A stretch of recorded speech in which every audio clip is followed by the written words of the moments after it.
Rahmat. Bugün biz Callağat Ovlası'nın Bazarkon rayonundan geldik. Kengeş Aylı Hükümeti'nin Kotkor ayılından. Atayın şu tevekkül ağacının bağını görüp, tüzme-tüz betmeye oturup malumat alış için.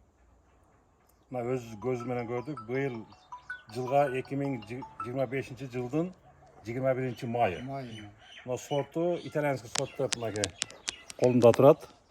Uşul köçötkö, uşul bakka, uşul memögö kuda kalasa kızıgıp bu yıldan keyinki жылкыга köçöttü dayada perisine suranıp atayın geldik. O ballarda çoğuz menen.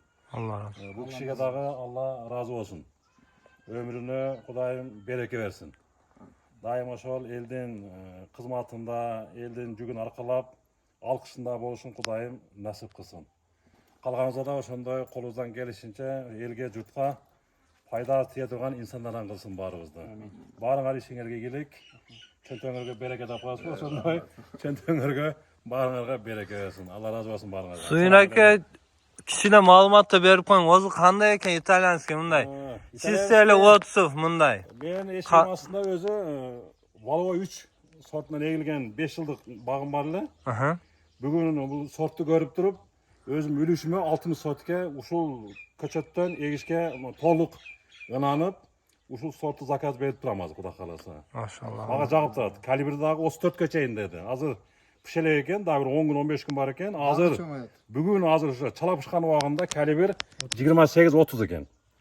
Daha 15 günden keyin 34-36'ga çeyin bolat dep ne ettat kuda kalasa. Yamany karağına bağlı. Eğil koyuş menelle 36 bol kolbaydı eken, hemen ana içine mehnet dağı talak olat eken. Tur Allah. Kuda kalasa biz şu hareketin kılağız nasip sana. Murat Bey eken kişine söylep koydu. Bu tarih bu bestelikte de kala. Joğruda bizim imam ayıp ketkende biz bir aydan geldik. Kengeş Aylı Hükümeti Kotkor ayından. Ne demeksin buna bugün nasip kılgan eken? Şol 25. yıl 21. may şol tavakalacı menin betme-bet joluşkany bugün nasip etken eken Allah Taala. Sizlerge de rahmat. Oşonça jerden kelgeningizlerge. Şol biz öz gözü menen gör buna öz gözü menen kolumda karmap turam. İtalyanski sort. Uşul biz razыбыз. Kuda kalasa uşul sortqa biz багыт коюп atабыз. Айылга егип, элге жайылтып, бизге жардам берет. Kuda kalasa daha kalacı. Buğa dağı den soğuk kalayыбыз, үй бүлөсүнө çim ийгилик, балдар менен, небелер менен тынч болуңуз. Allah razı olsun.